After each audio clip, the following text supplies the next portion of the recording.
राज्य खसिला पारद पुणी आसुची वर्षा।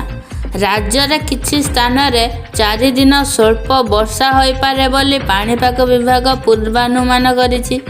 पश्चिम झड़ प्रभाव रे 31 रु कां भा हालुका वर्षा हो पारे बोली पाणीपाग पक्षरु कुहा जायछि। अन्यपटे वायुमंडल रे जलीय बाष्प परिमाण अधिक रहउथिबारु राज्यर किछि जिल्ला रे घन कुहुड़ी दृश्यमान होइछि।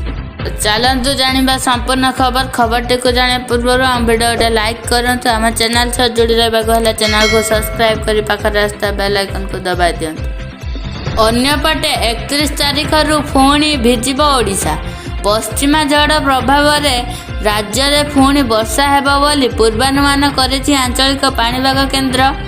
विशेष करी उत्तर अभ्यंतर ओडिशार अधिकांश जिले में हालुका मध्य धरणर वर्षा हेबा संभावना रही। 4 तारिख सकाळ जाए पश्चिमा झड़ प्रभाव रे वर्षा हेबा नहीं पाणीपाग विभाग आकलन करिछि। आंचलिक पाणीपाग विज्ञान केन्द्रर वैज्ञानिक डॉक्टर उमाशंकर दास कहिसेंति पश्चिमा झड़ प्रभाव रे आसंता 31 तारिख रु कां बा किछि स्थान रे वर्षा हेबार संभावना अछि, किंतु अधिक वर्षा बा विस्मृति अंचल रे वर्षा हेब नाही।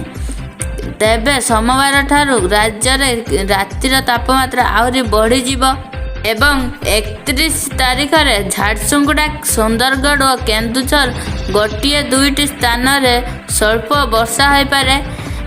1 तारिख रे बालेश्वर सुंदरगढ़ केन्दुझर मयूरभंज गोटे 2टी स्थान रे हालुका वर्षा संभावना अच्छी और 2 तारिख 3 तारिख मध्य रे उत्तर ओडिशा अल्प किछि स्थान रे कां भा वर्षा हो पारे बोली आंचलिक पाणीपाग विज्ञान पूर्वानुमान करिछि। जदि आपनको वीडियो भल लगी तो वीडियो गोटे लाइक करंतु, शेयर करंतु एवं हम चैनल से जोड़ी रहबा चैनल को सब्सक्राइब करी पाखर आस्था बेल आइकन को दबाइ दियंतु।